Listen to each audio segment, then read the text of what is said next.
sa bulwagang pambalitaan ng UNTV, si Rosalie Cos. Magandang tanghali, ito ang Balita Weekend Edition. Narito ang mga headlines.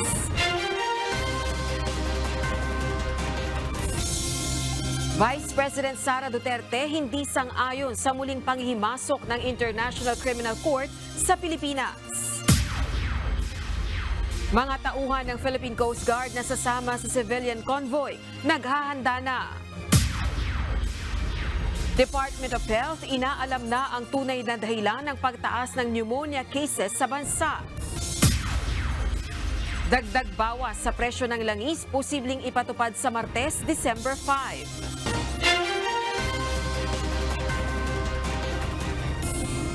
Una sa mga balita, panibagong dagdag bawas sa presyo ang ipatutupad ng mga kumpanya ng langis sa susunod na linggo. Sa inisyal na pagtaya ng mga oil company, maaaring bumaba ng 30 hanggang 40 sentimos ang presyo ng kada litro ng diesel, habang posible namang tumaas ng 10 hanggang 20 sentimos kada litro ang presyo ng gasolina.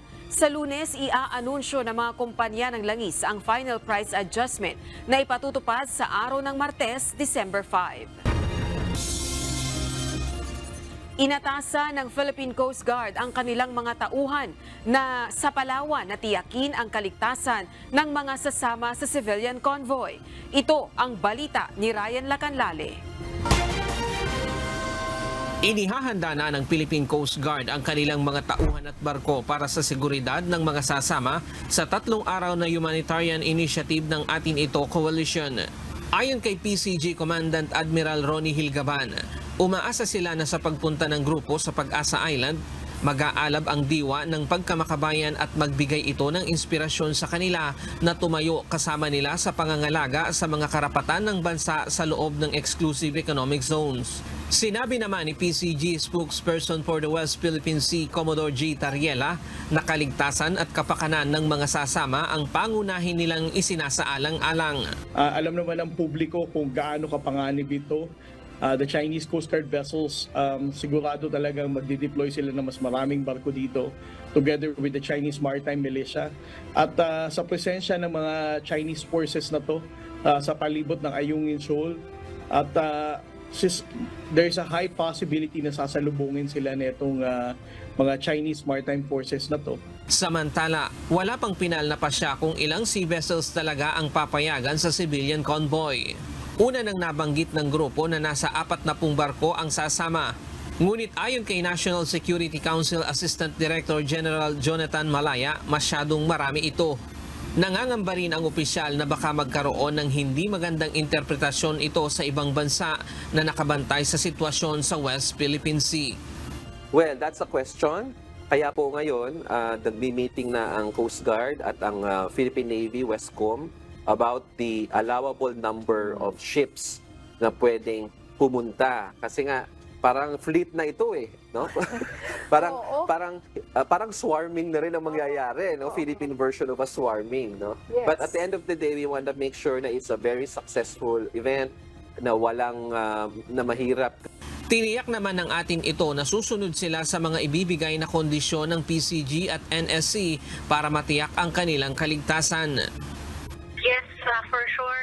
Masaya nga kami kasi mas madalas yung aming pakikipag-ugnayan sa kanila. Nakipag-meeting pa kami doon sa Coast Guard sa Palawan District mismo. So yung requirements at yung mga volunteers natin, imamatch din natin doon sa requirement at yung capacity ng ating government forces to secure our civilian mission. So pagtatagpuin natin yung ganoong mga iba't ibang mga considerations para talagang masigurado na magiging successful ang ating pamaskong handog.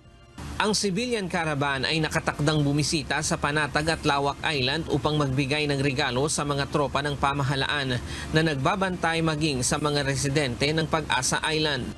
Ryan Lacanlale, UNTV News and Rescue. Diyos ang aming sandigan, serbisyo publiko ang aming pinahahalagahan. Pinasinayaan kahapon ng Philippine Coast Guard ang kanilang bago at upgraded na istasyon sa Pag-asa Island. Pinangunahan ng inaugurasyon ng mga opisyal ng PCG kung saan nagsilbing espesyal na bisita si National Security Advisor Secretary Eduardo Anyo. Ang tatlong palapag na Coast Guard Station Kalayaan ang magsisilbing base ng PCG kung saan matatagpuan ang kanilang radar, satellite communication, coastal cameras, gayon din ang Vessel Traffic Management System Technologies. Muli namang binigyang pagkilala ng National Security Council ang mahalagang papel na ginagampanan ng PCG upang protektahan at bantayan ang mga karagatan na sakop ng teritoryo ng Pilipinas.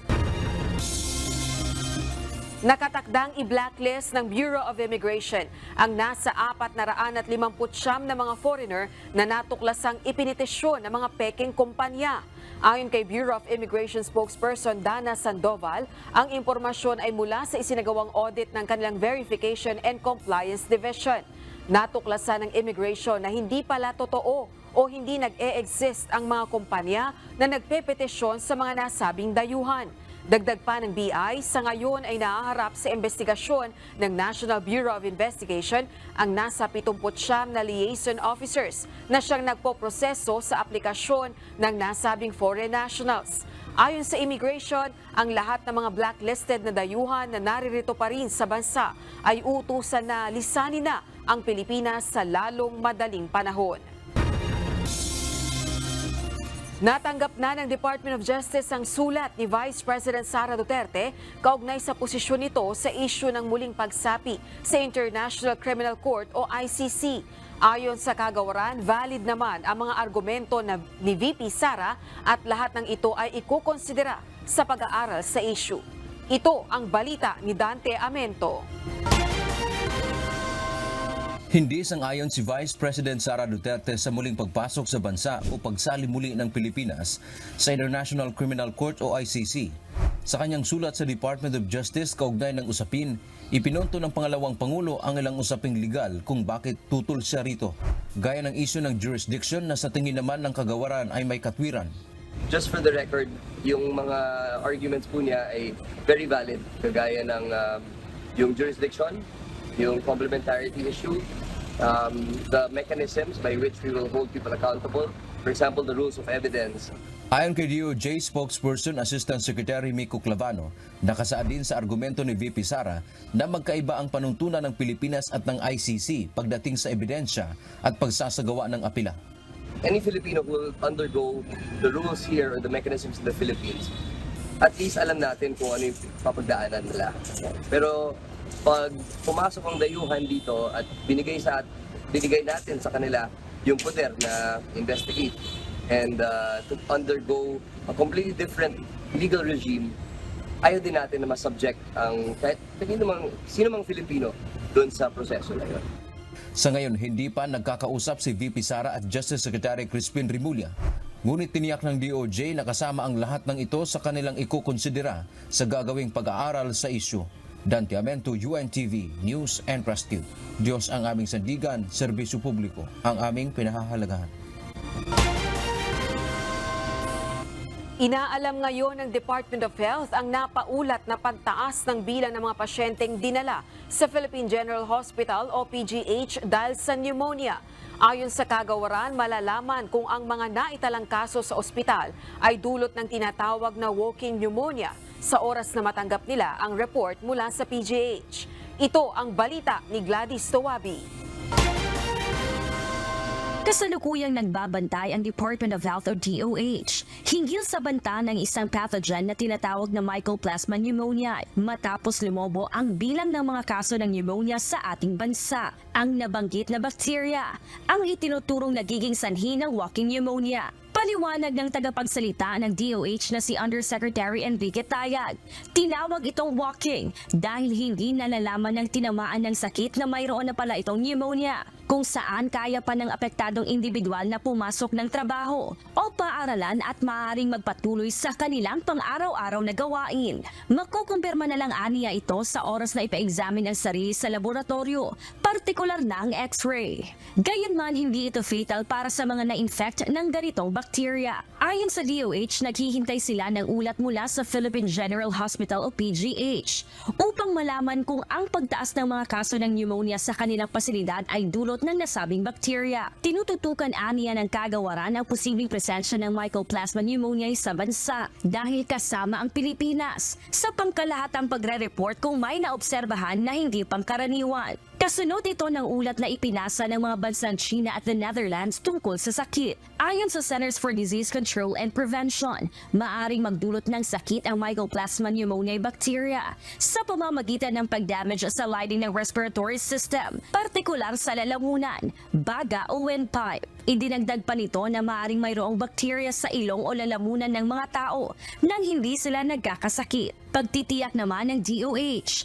patuloy itong nagtatrabaho upang maibsan ang mga kaso sa bansa sa pamamagitan ng masusing monitoring, implementasyon ng catch-up immunization at outbreak response immunization strategies, lalo na sa mga lugar na may mas mataas na insidente ng mga sakit na maaaring maiwasan sa pamamagitan ng bakuna.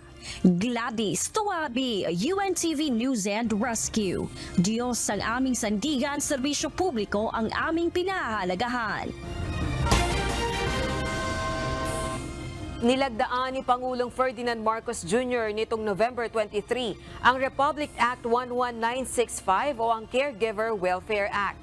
Layunin nito ang pagtatatag ng mga patakaran para protektahan ang karapatan at kapakanan ng mga caregivers sa bansa. Inilabas sa publiko ang nasabing batas kahapon, December 1.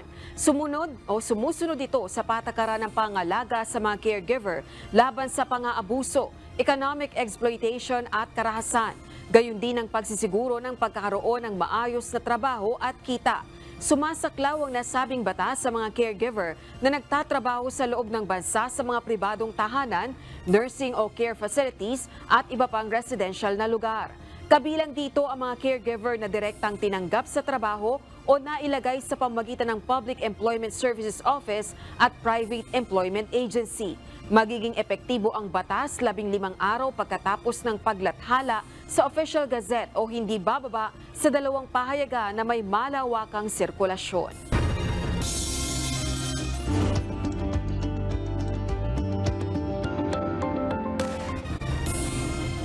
May nakakapa o nakikita ba kayong bukol sa inyong leeg?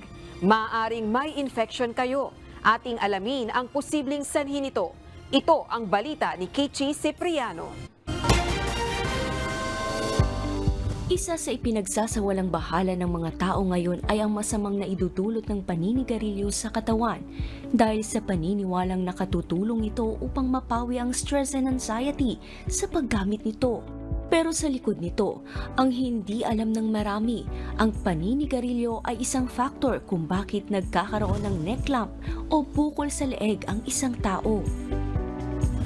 Ang pinaka-risk factor na delikado na pwede kang magka-neck lumps is yung mga metastatic lymph nodes sa yung mga kulanin nagkakaroon ng cancer. Ito'y dahilan nito kadalasan is paninigarilyo. Nagkakaroon kayo ng cancer sa bibig, sa lalamunan, na magkukos ng cancer dun sa lugar na yon, tapos kakalat yung cancer sa kulani sa leeg. Yun yung mga neck lumps sa leeg. Kaya di dapat binabaliwala ang laging paalala ng mga doktor na pag kami nakakapangbukol, maliit man o malaki, ay dapat maipakonsulta agad sa espesyalista upang maagapan ang mas malala pang karamdaman. Most important thing, yung sinabi ko is, kapag may suspetsa ka na may bukol ka sa leeg, pag kinapa mong ganyan, pag picture mo, may nakita ka sa selfie mo na parang bukol sa leeg, kapain mo. Kapain mo yung parehong leeg.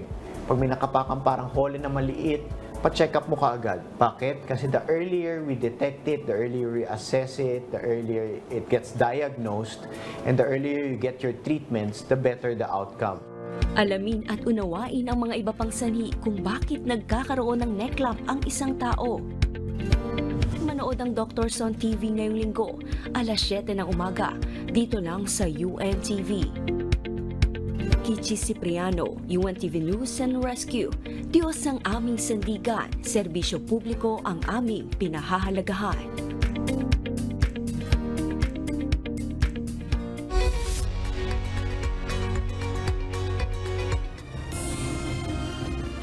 Naghahanap ba kayo ng entry-level naked bike o kaya naman mid-weight sports bike o di kaya adventure touring bike? Abangan ang iba't ibang 500cc lineup ng Honda at isang 800cc adventure scooter na tampok ngayong linggo sa Manibela.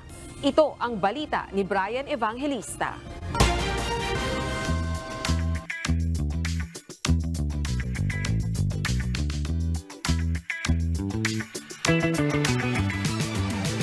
Magandang araw po at welcome to Manibela.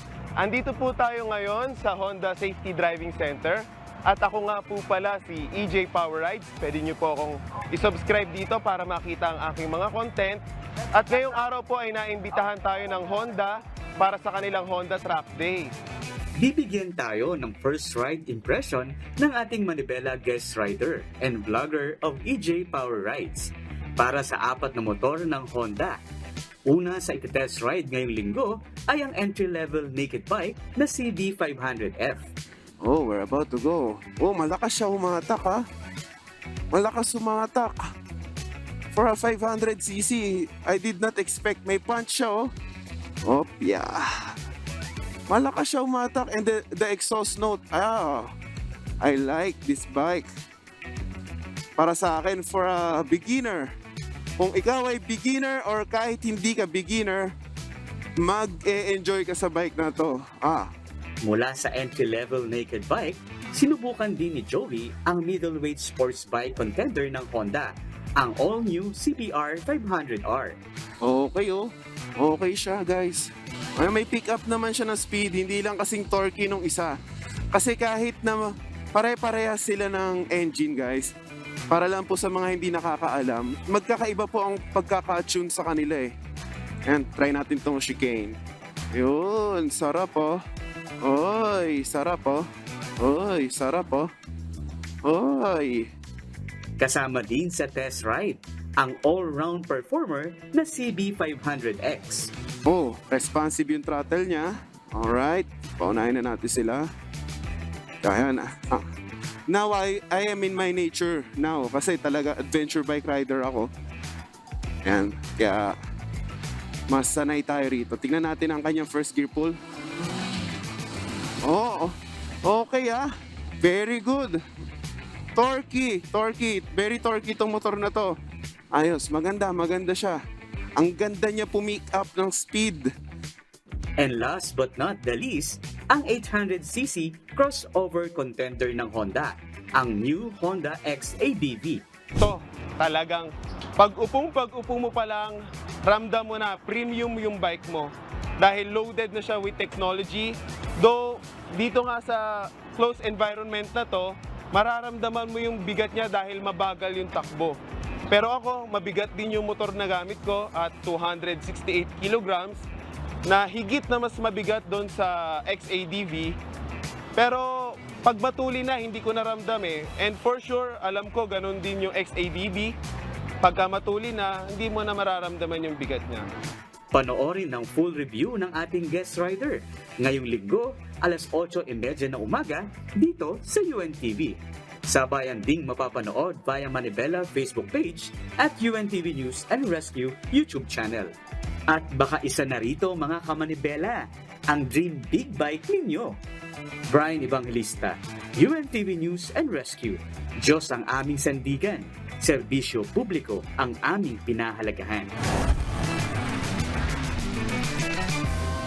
Nagsimula na kahapon ang anniversary job fair ng Department of Labor and Employment na tatagal hanggang December 14, 2023. Maaaring magtungo ang mga job seekers sa mga sumusunod na lokasyon. Sa Metro Manila, sa Barangay Hall ng Barangay Poblacion Pateros sa December 7. Robinsons Metro East Pasig sa December 3 para sa mga trabaho sa ibang bansa at December 5 para sa local jobs. Sa Ilocos Region, magtungo lamang sa Pangasinan Provincial Capital sa December 7. Ngayong araw, ongoing ang job fair sa SM City, Tuguegarao.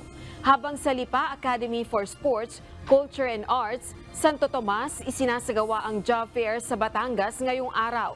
Sa Huwebes, December 7 ang job fair sa SMCT Iloilo para sa Western Visayas. Sa Central Visayas, isinasagawa ang job fair sa Taloto Covered Court, Barangay Taloto, Tagbilaran City ngayong araw. Poblasyon Madridejo, Cebu sa December 6 at SM Seaside, Cebu City sa December 8. Isasagawa naman ang job fair sa December 4 sa KCC Mall sa Zamboanga City, habang sa SM Uptown sa Cagayan de Oro City ngayong araw. Ngayong araw din ang job fair sa People's Park, Davao City. Para sa mga taga-Soc-Sargen, gaganapin sa Notre Dame of Marble University sa December 14. Pinapaalalahanan ng mga job seeker na ihanda ang kanilang resume, Certificate of Employment para sa mga formerly employed, diploma, transcript of records, and training certificates. Muling nagpaalaala ang Bangko Sentral ng Pilipinas na dapat tanggapin ang 1,000 peso bill na nakatupi. Ayon pa sa BSP, ito ay maaaring ipambayad sa anumang transaksyon dahil nananatili naman ang halaga nito kahit pa meron itong tupi. Bukod sa BSP, nagpalabas din ng kaparehong advisory ang Department of Trade and Industry, Department of the Interior and Local Government, gayon din ang Land Transportation Franchising and Regulatory Board. Hinihikayat din ng mga ito ang publiko na ipagbigay alam sa kanila ang sino mang hindi tumatanggap ng mga nakatuping 1,000 peso bill. Maaaring makipag-ugnayan sa mga sumusunod na hotlines at email address ng BSP, LTFRB at DTI na makikita ninyo sa screen. Mag-aangkat ang Pilipinas ng nasa 21,000 metric tons ng pula at puting sibuyas upang tugunan ang kinakailangang supply sa bansa ngayong holiday season. Sa isang pahayag, sinabi ng Department of Agriculture na mag-i-issue sila ng sanitary at phytosanitary import clearance para sa pag-aangkat ng sibuyas sa pamamagitan ng Bureau of Plant Industry.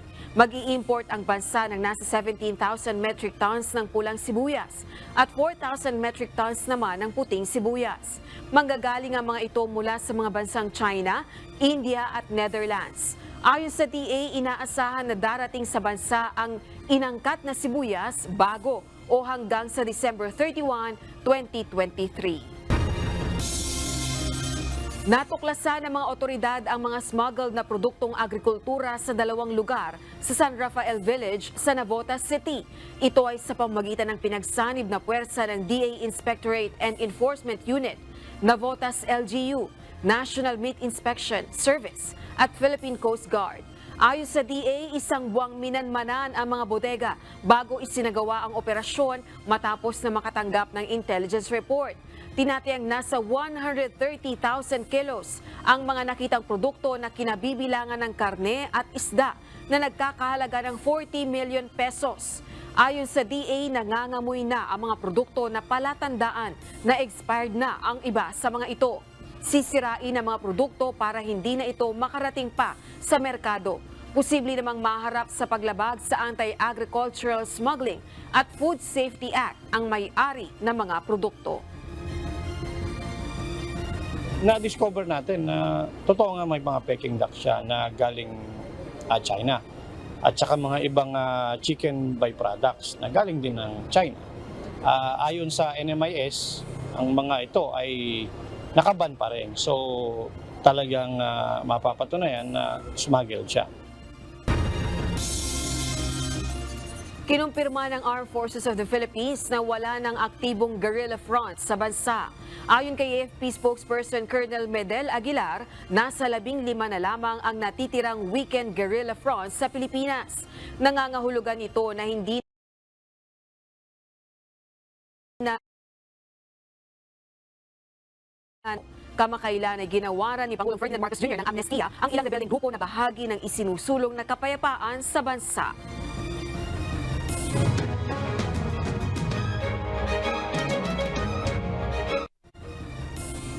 Nagkasagupa ang tropa ng 96th Infantry Battalion ng Philippine Army at grupo ng hinihinalang New People's Army sa sitio Pasto, Barangay Buenos Aires sa bayan ng San Fernando sa isla ng Ticao, Masbate kahapon ng alas 5 ng hapon. Nagsasagawa ng security patrol ang puwersa ng gobyerno nang makaengkwentro ang hindi matiyak na bilang ng armadong grupo. Tumagal ng halos 15 minuto ang palitan ng putok ng magkabilang panig. Na-recover ng mga otoridad ang isang M16 rifle at mga personal na gamit ng mga rebelde. Nagpadala na ng karagdagang puwersa ang Philippine Army upang tugisin ang rebeldeng grupo sa lugar. Wala pang ulat kung may nasugatan o namatay sa insidente. Pinagbabaril hanggang sa mapatay ng mga hindi pa nakikilalang sospek si Barangay Chairman Serbelio Beyong Molina ng Barangay Kawit, Zamboanga City kahapon. Ayon sa Zamboanga City Police, nangyari ang pamamaril habang binabagtas ni Chairman Molina ang daan patungong Barangay Hall sakay ng kanyang motorsiklo. Nagtamo ng bala ng kalibre 45 baril ang kapitan sa ulo at dibdib na agaran nitong ikinamatay. Kinokondena ng lokal na pamahalaan ang pagpaslang sa barangay chairman. I condemn in strongest term possible this brutality which has no place in our society. I call for justice for Kap Beyong and for all the victims of shooting incidents that have occurred in our city in the recent months. I am calling on the Chief PNP, General Benjamin Acorda Jr., and the entire police hierarchy to stop the shooting incidents in Zamboanga City. Samantala, patuloy naman ang isinasagawang investigasyon ng mga otoridad sa pamaril.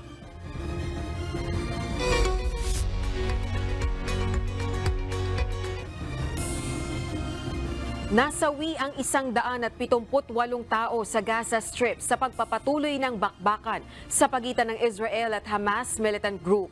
Kasunod ito ng 7 araw na tigil putukan. Nagsisisihan ng Israel at Hamas sa pagpalyang magkaroon ng kasunduan sa pagpapalawig ng ceasefire. Batay sa Israeli military, tinamaan sa pambobomba nito ang nasa 200 terror targets. Muli namang namahagi ng leaflets ang Israel sa mga residente na nasa ilang bahagi ng southern Gaza na umalis na ng lugar at magtungo sa Rafah, malapit sa Egypt border. Muli ring umalingaw-ngaw ang mga sirena sa ilang bahagi ng Israel araw ng Biyernes, December 1 at na-intercept ang mga bomba na pinakawalan galing sa Gaza. Sa unang pagkakataon, nangako ang world leaders na pagtutuunan ng pansin ang epekto ng pagkain at agrikultura sa climate change.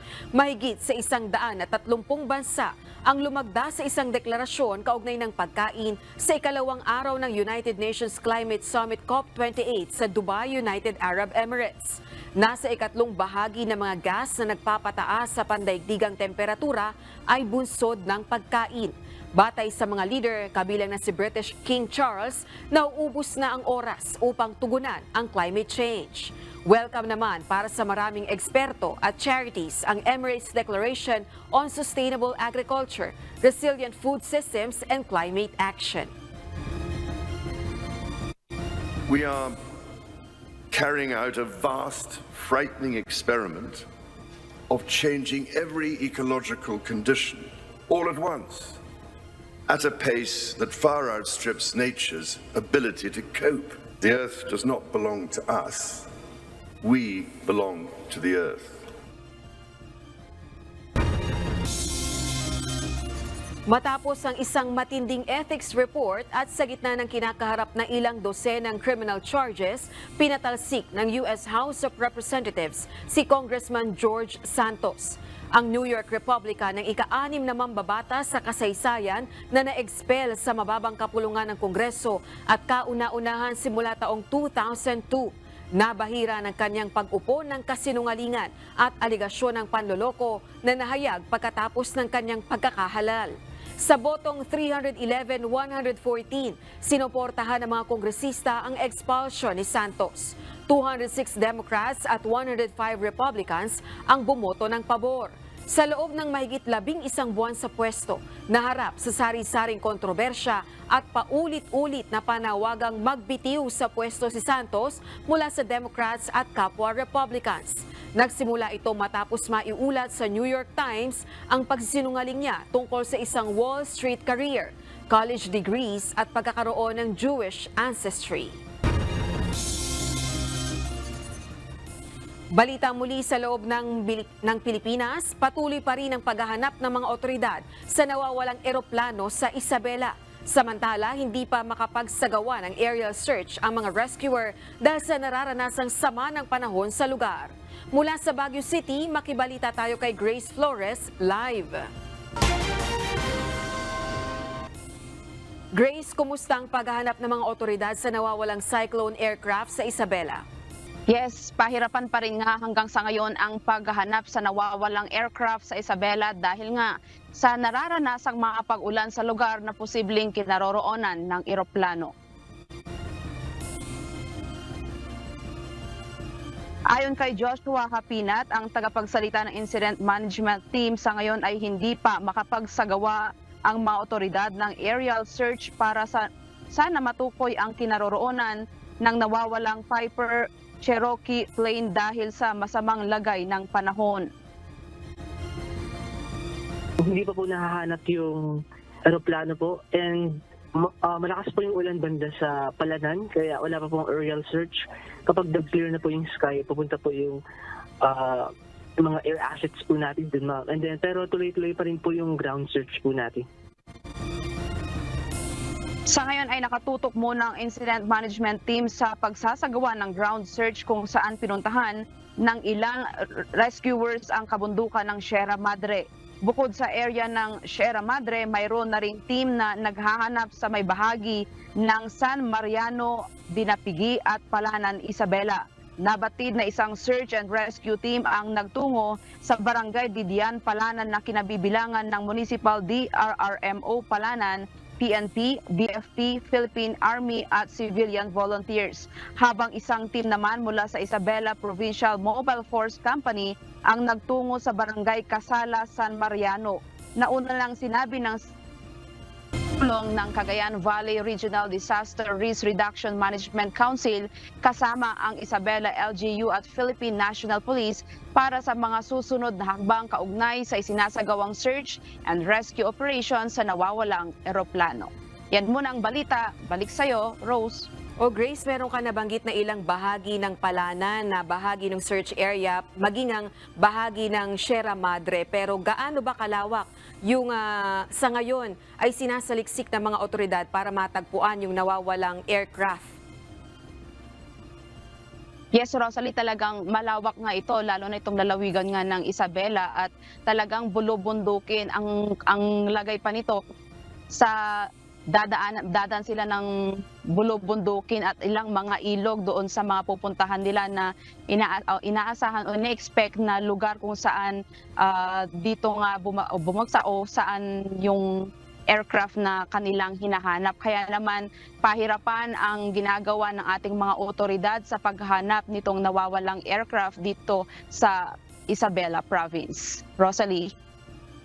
O Grace, meron bang nabanggit na mga posibilidad na dahilan ng disappearance ng aircraft sa Isabela City? Rosalie, yung nakausap ko kanina si Joshua, ang tagapagsalita ng Incident Management Team, ang nabanggit niya na isa sa dahilan nung panahon na yon na lumipad itong aircraft ay talagang masama ang panahon. May mga malakas ang mga pag-ulan doon sa lugar kung saan patungo itong aircraft. Rosalie. O Grace, gaano naman karami ang katuwang ng LGU, ng Local Government Unit, ng rescue team sa pagsasaliksik dahil meron kang nabanggit na kahit ang mga indigenous people o yung ating mga IP ay katuwang sa paghahanap ng nawawalang aircraft dyan sa Isabela?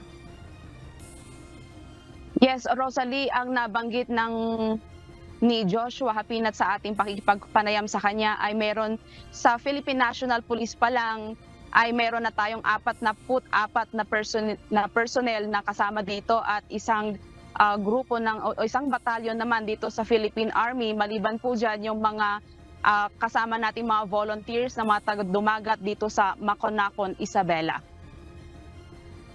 Sabi mo nga, Grace, kanina ay limitado lamang sa ground search yung ginagawa ng ating mga rescue teams ng local government units para matagpuan yung nawawalang aircraft dyan sa Isabela City.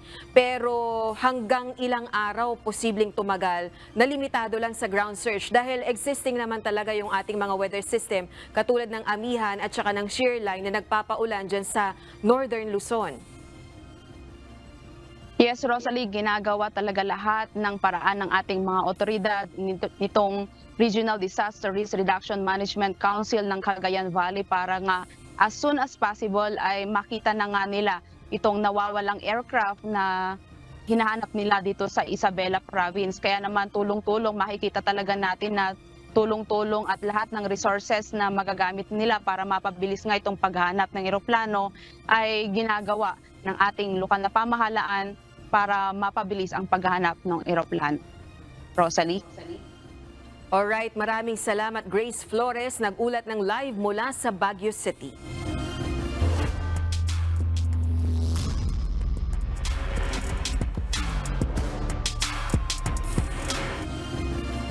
Naniniwala si COMELEC Chairman George Erwin Garcia na malaking tulong sa pagpapaunlad ng magandang ugnayan ng mga public servant ang sports at charity gaya ng ipinapakita sa UNTV Cup. Samantala, abangan naman bukas ang exciting game ng COMELEC Vanguards at Department of Agriculture Food Masters sa pagpapatuloy ng UNTV Cup Season 10 eliminations. Ito ang balita ni Gladys Tuwabi.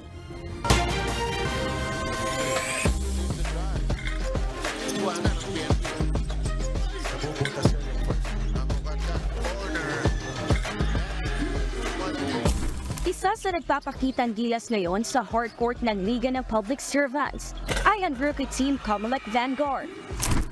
First up, the Commission on Elections Vanguards. Binubuo ito ng mga empleyado ng Commission on Elections sa pangunguna ni COMELEC Chairman George Erwin Garcia. Isa ang Vanguard sa 14 na kupunan na naglaan ng kanilang ekstrang oras para makiisa sa adhikain ng UNTV Cup ni Sports and Charity na advokasya ni Kuya Daniel Razon. At kahit pagod sa maghapong trabaho, naglaan ng ekstrang panahon ang team ng COMELEC para sa kanilang napiling beneficiary na Tulay ng Kabataan Foundation Incorporated. Ayon kay Chairman Garcia, matagal na nilang gusto na makabahagi sa UNTV Cup. We should have been a part of UNTV Cup since the time that it was conceptualized by Kuya Daniel Razon. But of course, better late than never. And this year, we're hoping to be able to compete fully in the UNTV Cup. Para kay Chairman Garcia, napagkataas ng kalidad ng competition sa UNTV Cup na ang puso ay ang pagpapaunlad ng samahan ng public servants at pagtulong sa kapwa. The reason why we are joining is because we believe in the advocacy of the UNTV Cup, especially Kuya Daniel Razon. This is really sports for public service, and when public servants are competing against each other, there's the highest standard or highest degree of competition. Yung camaraderie, alam mo, napaka-importante yan. Hindi lang kami public servants, kami rin ay mga sports persons. Sa pagdiriwang ng 83rd Constitutional Anniversary ng COMELEC kahapon, isang plaque of appreciation ang iginawa ng UNTV Sports and Charity sa ahensya. We would like to present this plaque of participation to COMELEC to Chairman George Erwin Garcia for supporting this one-of-a-kind advocacy of our President and CEO of the MPI, Kuya Daniel Razon. We do hope that COMELEC will continue to support us as we continue to expand on UNTV Sports and Charities to the different sports and programs that we will be launching in the coming months and years. And on behalf of the Commission on Elections, the constitutional body, I would like to express our appreciation to Kuya Daniel Razon. And of course, yung sports and charity ay walang katapat. Katumbas. Talagang ito, maraming salamat sa amin sa Commission on Elections, pinapakami ng sports and charity. Nakiisa rin ang pamosong Wish Bus sa pagdiriwang ng COMELEC ng Constitutional Anniversary sa harap ng kanilang opisina sa Palasyo del Gobernador sa Maynila. Samantala, magtutuos naman ang COMELEC Vanguards at Department of Agriculture Food Masters sa pagpapatuloy ng eliminations ng UNTV Cup Season 10. Gaganapin ito sa Ninoy Aquino Stadium sa Maynila, bukas ng 2:00 ng hapon. Susundan ito ng banggaan ng Ombudsman Graf Busters at Gia Zayas of Furies na kapwa may malinis na 3-0 win-loss record. Habang tampok naman sa main game, ang bakbakan ng Senate Defenders at PNP Responders, 5:00 ng hapon. Mapanood pa rin ang live at triple headers ng UNTV Cup sa YouTube channel ng UNTV News and Rescue at UNTV Sports. Gladys Tuabi, UNTV News and Rescue. Diyos ang aming sandigan, serbisyo publiko ang aming pinahahalagahan.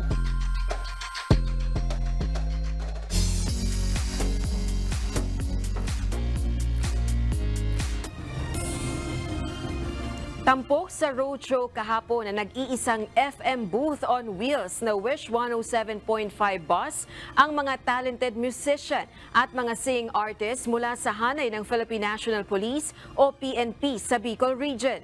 Layo ng nasabing music events na mas mailapit pa ang serbisyo ng PNP sa publiko sa pamamagitan ng musika. Ito ang balita ni Brian Baldarahe.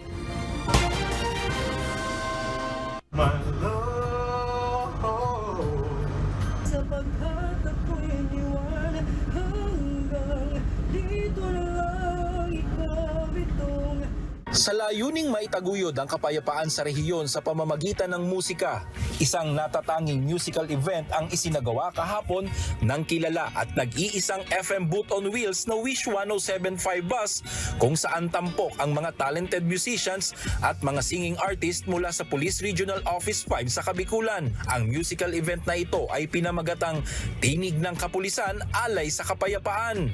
Dito bumida ang 14 na song artist PNP personnel, isang duo at 3 banda mula sa iba't ibang opisina ng PNP sa rehiyon upang ipamalas ang kani-kanilang talento sa larangan ng musika. Kabilang sa nabigyan ng pagkakataon mag-perform sa Wish Bus ay ang Sorsogon PNP Band. Talaga, dream come true. Nakaka-boost po ng moral para sa amin kasi yung talent namin, masishowcase namin, may papakita. At hindi lang po yan, yung mga parang makakaikayat din po kami sa mga gustong maging PNP personnel na maging bahagi ng organisasyon namin. Para naman kay Police Lieutenant Joanna Habok, malaking bagay sa moral ng mga pulis ang pagdalaw sa kanila ng Wish Bus. Napakahalaga po nito. Bukod sa nabuboost po ang confidence po namin ay naipapamalas po namin ang aming talento, hindi lamang po sa larangan ng law enforcement. Iba't ibang music genre ang pinerform ng mga talented musicians mula sa hanay ng PNP. May alternative rock, pop music, rap at marami pang iba. May mga original compositions din mula sa mga PNP performers. Nabuo ang nasabing PNP event matapos dumalaw ang innovator ng Wish 107.5 bus na si Kuya Daniel Rason sa Police Regional Office 5 sa Legazpi City noong buwan ng Oktubre. Dito hiniling kay Kuya Daniel ng ilang opisyal ng PRO 5 na maitampok ang mga talented musicians ng PNP Region 5. Ang unang-una sabi po niya ni Kuya Daniel Rason sa amin, December agad deploy natin yung bus sa Bicol para sa mga kapulisan at saka mga sundalo. Yun yung namin. Tsaka yung isang instruction niya din, lahat ng mga nakita niyo naman ang dami natin kinater natin na kanina ng mga performers. Kuya Daniel, wish granted talaga. I am so thankful and hindi ko maisip na ma-realize ito at maraming matatouch na buhay. Not just the families of this talented personnel.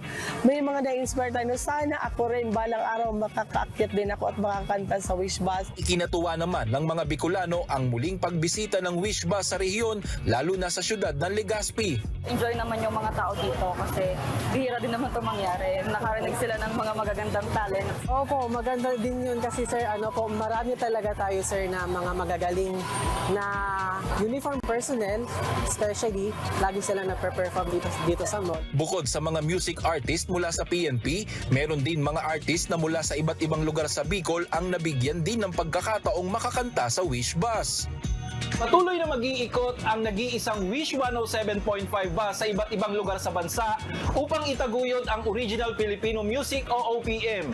Ito'y sa pamamagitan ng pagpupromote hindi lamang ng mga private local artists, kundi ng mga talented musicians mula sa iba't ibang ahensya ng gobyerno. Brian Baldarahe, UNTV News and Rescue. Diyos ang aming sandigan, serbisyo publiko ang aming pinahahalagahan. Balikan naman natin ang malaking balita sa nakalipas na linggo. Ito ang Balita Weekend Refresh.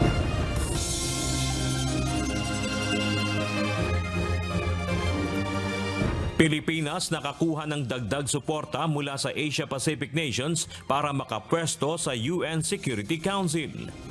Malaking bagay po na makuha ang seat ng United Nations Security Council, lalo na't may kinakarap tayong problema sa West Philippine Sea. 33,000 pesos na living wage na mga empleyado ng gobyerno ipinanawagan ng iba't ibang labor groups. Sa hanay ng mga kawani sa gobyerno ngayon, sa local government units, sa national government agencies, sa state universities at colleges, ay ang napakamababang posisyon, tumatanggap po lamang ng 13,000 pesos per month. Grupo ng mga pribadong ospital hiniling sa PhilHealth na isama ang lahat ng package sa tataasan ang benepisyo. Pangunahin naging consideration dito ay itong inflation, yung pagtaas ng presyo ng mga bilihin at syempre sa inflation, apektado din yung cost of hospitalization, cost of medical care. MCGI Clinic bukas tuwing Biyernes sa bago nitong lokasyon sa Marikina City. Mahigit 300 individual na paglingkuran sa unang araw ng pagbubukas nito. Open po ito para sa lahat. Ano man po ang inyong religion, ano man ang inyong political affiliation, wika, kulay, lahi, probinsya. Kung kami po ay merong maipagsisilbi sa inyo, bukas po ang atin pong MCGI Clinic dito po sa ating transient home sa Marikina City. At ito po, kagaya na ating sinasabi, kumpleto naman po dyan. Meron na din po tayong iba't ibang mga serbisyo para sa ating pong mga kapwa-tao. Ito'y holistic sa kabuuan ay napakalaking tulong sa ating mga kababayang nangangailangan. Dito nga sa MCGI Cares, hindi lang naman material o physical ang pagtulong. Ang pinakamahalaga ay yung moral, spiritual na upliftment and development ng mga tao dahil ito higit sa lahat yung kailangan din natin. Mga nanawagan sa gobyerno na makipagtulungan sa International Criminal Court o ICC, naghahanap lang ng gulo ayon kay Senator Amy Marcos. Talagang basag ulo to, so they're really looking for trouble. But President Duterte has said repeatedly, bring it on. Muling pagsali ng Pilipinas sa International Criminal Court, hindi dapat maging problema ayon kay dating Senador Leila de Lima. Pagtutol dito, pagsuporta naman sa interes ni former President Rodrigo Duterte ayon sa dating mambabatas. Here we are, merong isang tao na dahil nga gusto niyang umiwas sa accountability, bigla niyang withdraw. So, anong problema ngayon sa pagbalik natin, which is the right thing to do? World Bank, nakakita ng potensyal na mahigitan pa ng Pilipinas ang paglago ng ekonomiya ng ibang mga bansa sa East Asia. We are confident that the economy will grow by around 6%. That's the lower end of our growth target of 6 to 7% this year. And we will continue to grow at around 6.5 to 8% for the rest of President Marcos's term. Traffic management ngayong holiday season, tututukan ng bagong Special Operations Group ng MMDA. Pagpapatupad ng batas trapiko sa EDSA, mas paiigtingin pa. that's one thing na kino-consider din po natin as what our chairman has mentioned, no. We will be deploying more manpower on our streets, no, to ensure na maging maayos ang pagpapatakbo ng ating mga motorista and also to ensure the safety of all motorists. Philippine government at National Democratic Front nagkasundo na tapusin ang armed conflicts sa mapayapang paraan.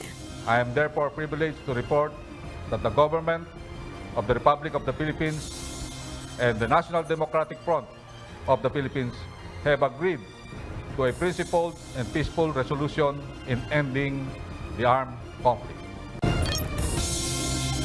Jimmy Pacheco hindi akalain na buhay pa siyang makaliligtas sa kamay ng Hamas militants.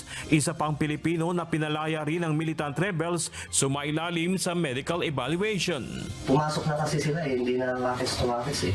Hindi ko na talaga akalain na bubuhayin nila ako kasi tinatay nila na yung alaga ko. 40 barkong sasama sa civilian convoy sa West Philippine Sea kailangan pang kumuha ng permit sa Maritime Industry Authority o Marina bago makapaglayag ayon sa Philippine Coast Guard. You can pass through the vicinity of Ayungin Shoal, but definitely BRP Sierra Madre is not your final destination. E-vehicles na walang rehistro pinag-aaralang ipagbawal ng LTO na dumaan sa major roads. We are now proposing to DOTR a change of policy. It doesn't matter the speed in which you run, but the place where you run. And kung sa tabi lang ng bahay niya yan, okay lang yan. Pero oras na ilabas mo yan sa main thoroughfare, kailangan registrado yan. Clearing operations sa mabuhay lanes paiigtingin ng bagong buong strike force ng MMDA. They could return every day sa isang area, madali silang makabalik, and mararamdaman ng mga laging nagva-violate ng illegal parking yung talagang determinasyon namin na talagang matikitan sila at hindi na sila umulit. Paglalagay ng suggested retail price sa asukal, isinusulong ng Sugar Regulatory Administration. Mga nakumpiskang smuggled na asukal, posibleng ilabas na sa merkado ngayong Disyembre. The sugar naman po, pina-check ulit, is in good condition, it's stored properly. So mahaba-haba naman yung shelf life nun. We really hope, together with the DA Secretary, na itong December, lalabas yan sa market. Ban sa Smartmatic sa pagsali sa anumang public bidding para sa mga susunod na halalan. Layong protektahan ang integridad ng mga susunod na halalan ayon sa COMELEC. Ang ibig sabihin, kapag administrative function, we can act based on something which we are fully aware of. Not necessarily because it is contained in any petition or whatever. So, ibig sabihin, that's really part of the entire picture. Maybe the commission knows something which they also know. In fact, during the hearing of the case, na-andyan yung issue na yun, bakit hindi nila mismo kinounter? Part yun ng kabuuan ng disqualification. Bakit hindi nila kinounter? PBBM hindi tumuloy sa pagdalo sa Climate Change Summit para tutukan ang sitwasyon ng 17 Pinoy seafarers na binihag sa Red Sea. Alam naman ninyo, may mga bagay na kailangan agad na asikasuhin. Isa na doon, yung ating mga kababayan, mga kapwa-Pilipino natin na na-hostage. 17 sila na na-hostage at ginagawa natin lahat ng paraan upang sila ay maiuwi na. Motorista na sangkot sa gitgita ng SUV at truck sa Taguig City, hindi pulis ayon sa PNP. Akin na yung lisensya mo. Ako, nasa lugar ako. Akin na yung lisensya mo. Sa inyo. Akin na! Titignan ko, pulang-pula mata mo, nakadrugs ka. May mga sakay ako doon. Kahit videohan mo ako dyan. Red Sea pinag-aaralan ng Department of Migrant Workers na ibilang na high-risk area para sa mga Pinoy seafarer. Kaya binubuo natin ang isang delegasyon para pumunta sa kanila at makipag-usap doon sa mga may hawak sa kanila para makauwi na sila. Search and rescue operations sa nawawalang aircraft sa Isabela nagsimula na. 2 pasahero hinahanap. At nasa 40,000 job vacancies alok sa nationwide job fair ng DOLE. Incidentally, itong ginagawa dito sa Manila, hindi ginagawa din sa ibang rehiyon. So we have a total of almost 500 employers participating nationwide and a total of almost 40,000 jobs available.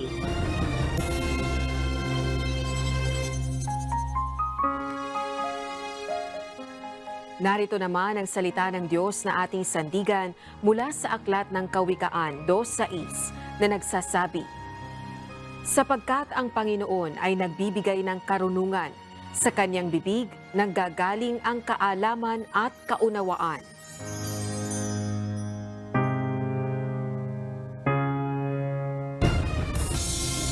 At yan ang naging kabuuan ng ating balitaan ngayong araw ng Sabado.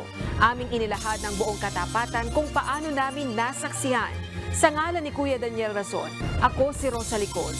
At dito sa UNTV, Diyos ang aming sandigan. Serbisyo publiko ang aming pinahahalagahan.